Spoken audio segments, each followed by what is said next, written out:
Hey Grant, tell our listeners a little bit about yourself. My name is Grant. I'm a firefighter here in Indianapolis. I also have many different hobbies that's taken me all over the place. I bodybuild, I magician, and I'm a father. What else do I do? Everything else you'll find later. Gotcha. All right, so one of the crazy things about you is we have this loose connection that Melissa Ritchie, shout out to Melissa, she mentioned. I believe we were all on the same national team. I think it was in like '07. What?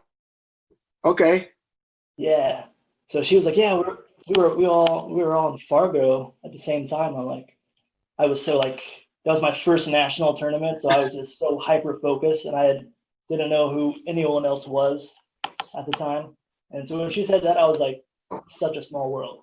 And now, how we met is I was training at Bossa Fitness, and you were a member working out there, and then just started Yes. following on Instagram, and then now knowing you is just like how small the world actually is.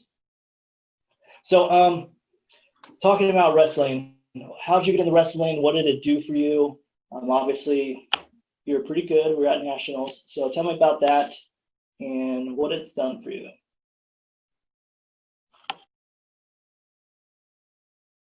I started wrestling in middle school. I weighed 135 in middle school. Started 130 in middle school when I started.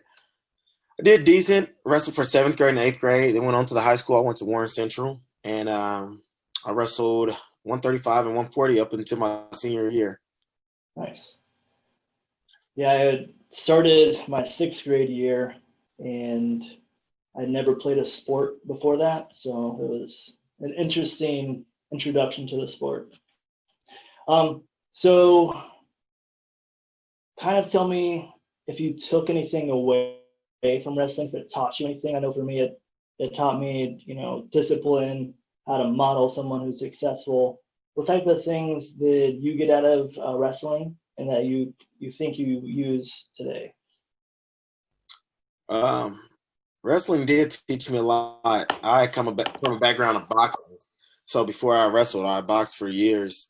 My father was a professional boxer, so I started wrestling. It was kind of the same hard training, and coming from a team sport, football, etc. Wrestling was a lot different. You couldn't depend on a lot of people when you really wanted to. Yep. You were there by yourself. You're on an island, so you had to figure it out.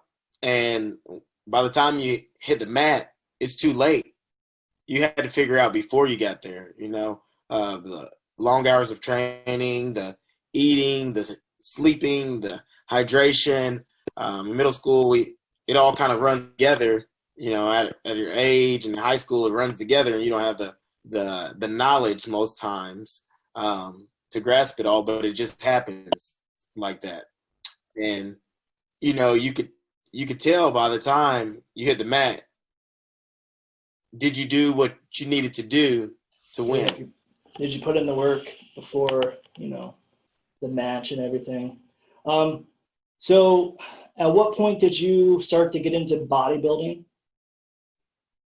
Well, I got into bodybuilding back in, I guess technically my start date would be 2013. I was going to lifting. I was still skinny from wrestling. I weighed 170, I want to say. I met a guy named Ken Montgomery. Gotcha. Ken, Ken pulled me aside and said, "Hey, man, have you ever thought about bodybuilding?" And I said, "No, man, I'm not. I'm not wearing that. I'm not getting on stage. I'm not all those people." And now Yeah. look at me. So I saw I had a little bit of potential, and I wasn't training for anything at that point. I was just going to the gym as a social club. I was lifting here. I didn't, in the gym, just a gym guy until I started getting serious. Gotcha. So you're a natural pro bodybuilder? I am a natural pro bodybuilder. That just means no Awesome. steroids, no enhancements. Awesome. So tell me about that process of getting your pro card. Was that, a few shows in? What was that process like? No, let me count.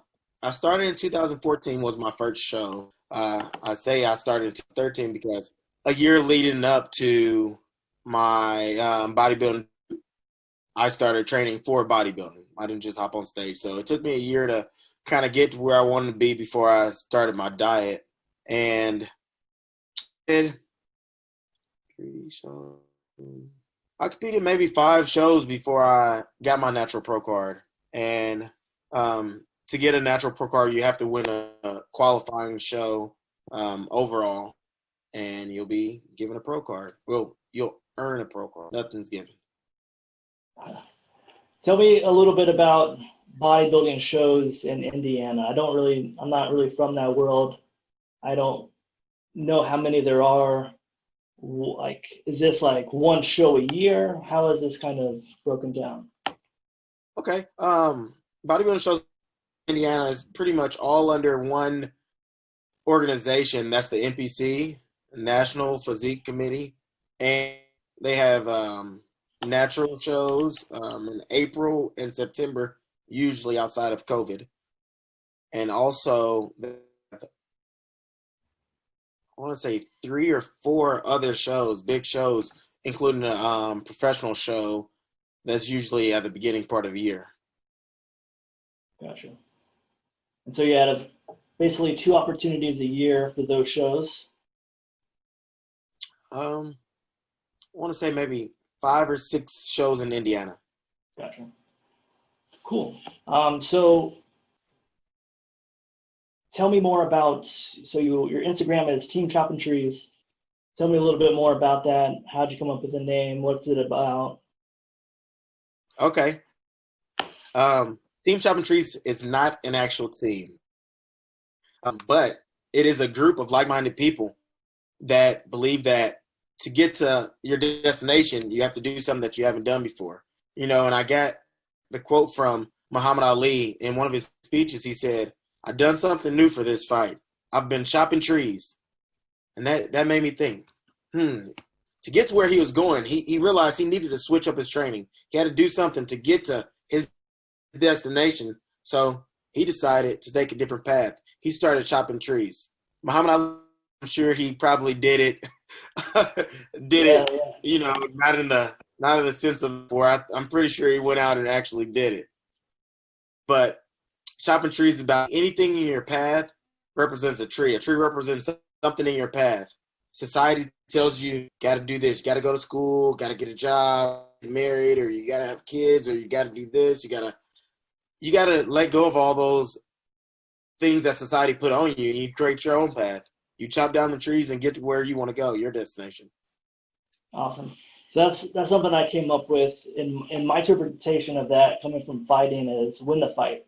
You hear people say win the day and everything like this. I want to think of it as each one of those things is a fight. Like some days you got to fight to get out of bed. Some days you have to, fight the stress at work. You got to fight all these things. And those, I feel like it correlates a lot to a tree. So it's like, you're chopping down a tree that's in front of you.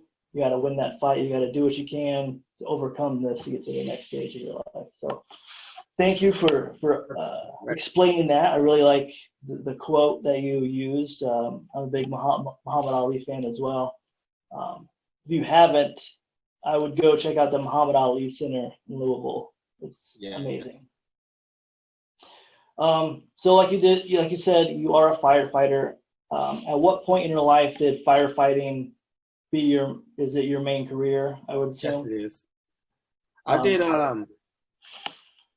enforcement before I hired at the fire department.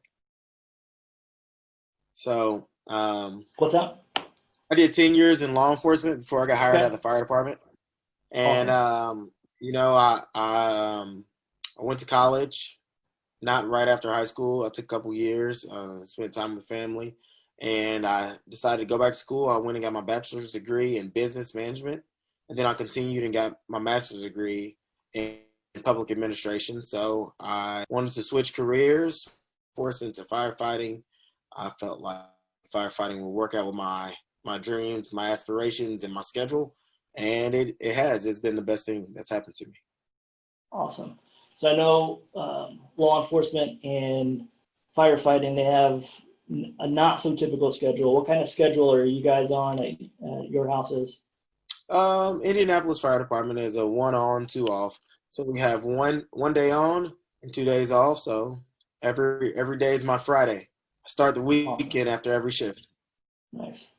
Are those 24-hour shifts? Yes. Tell me a little bit about that. So you're at the firehouse, you have a 24-hour shift. Are you awake for those 24 hours? I know you guys have beds and stuff there. Tell me a little bit about that. We don't stay awake for 24 hours, but it's the ability to stay awake for 24 hours.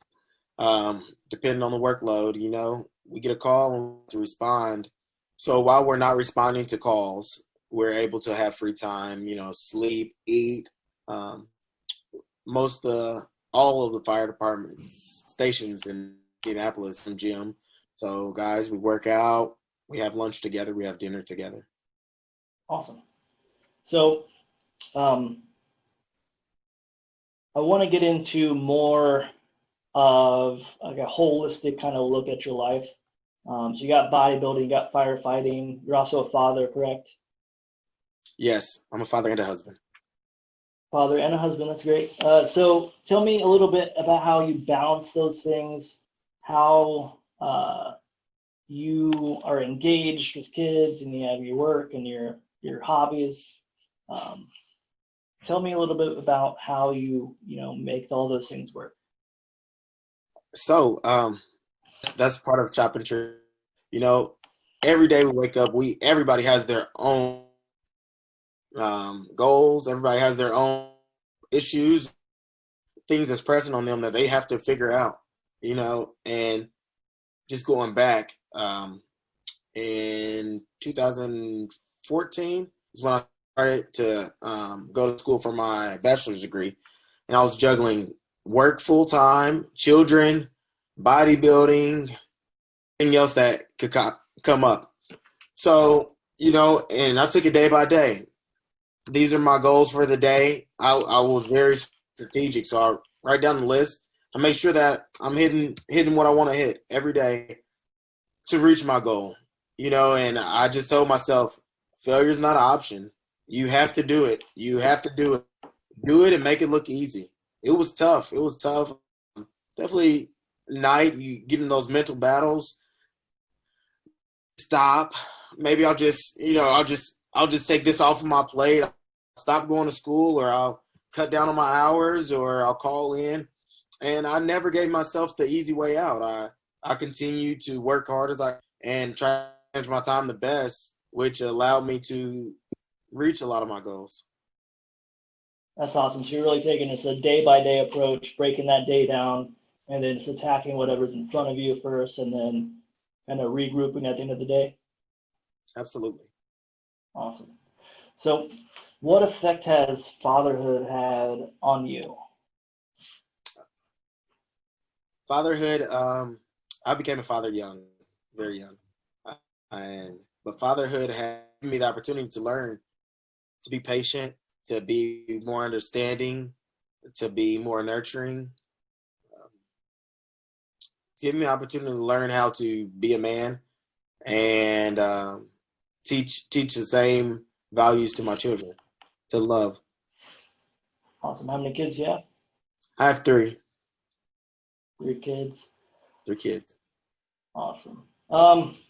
So going along with kind of the fatherhood, you teaching them kind of, how to be a good person and everything. Would you want your kids to kind of take the same path as you?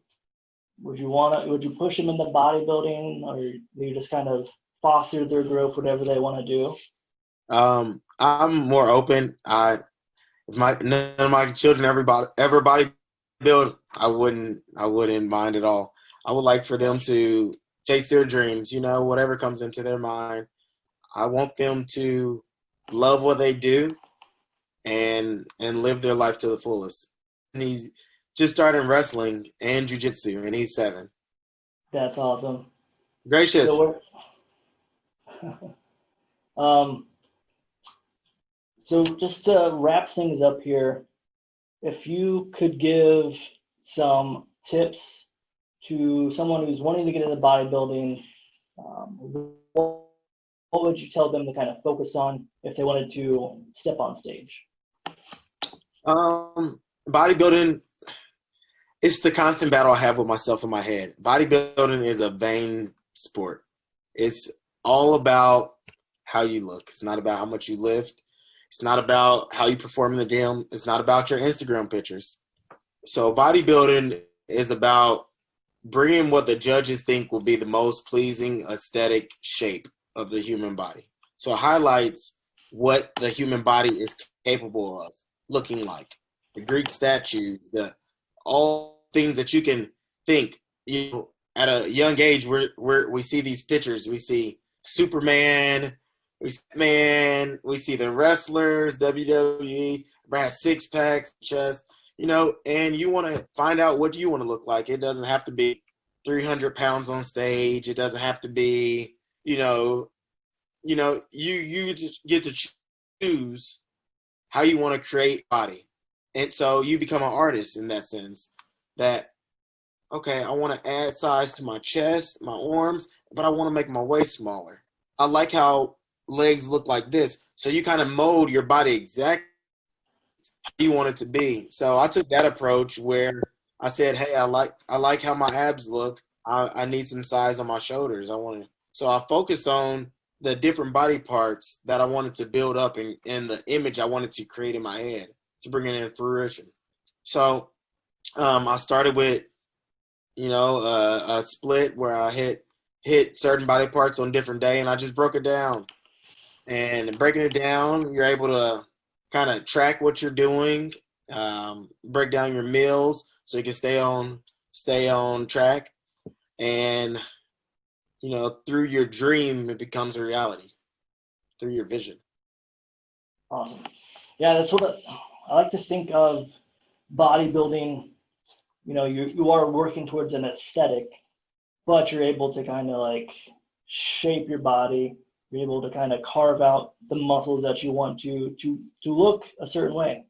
And there is art to that, which I think a lot of people don't take the time to appreciate. They're just like, oh, these guys are humongous, they're just muscle heads, whatever. But breaking it down, there's a good movie called Bigger, which is about the leaders.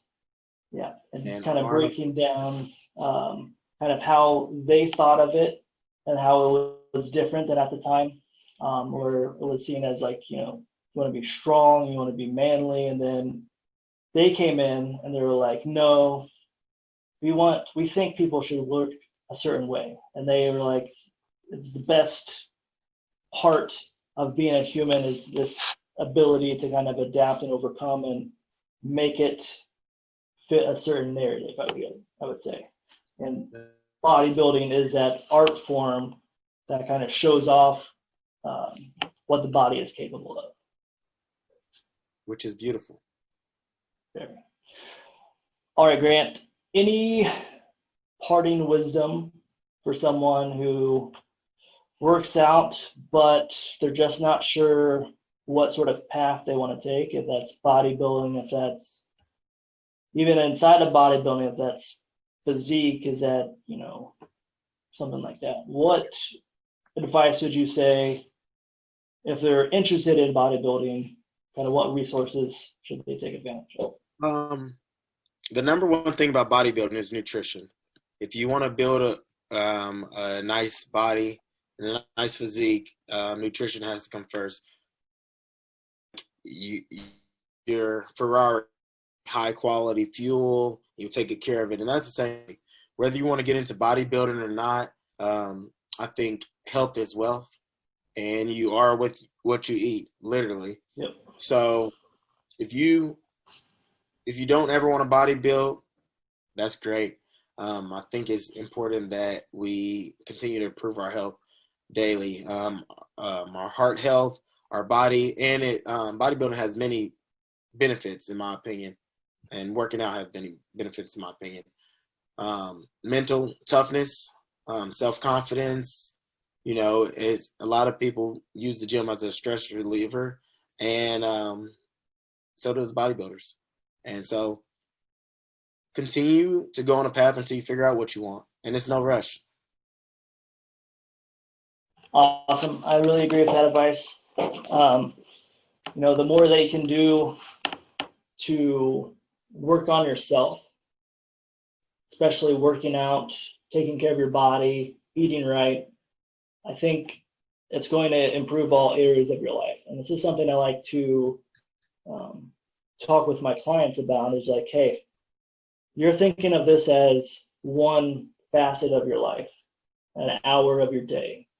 But this hour of your day should help shape the rest of your day, the rest of your life. And it's just going to get someone who has like such a small mind look at something and kind of opening up the picture in their mind to what this will do for them. Right.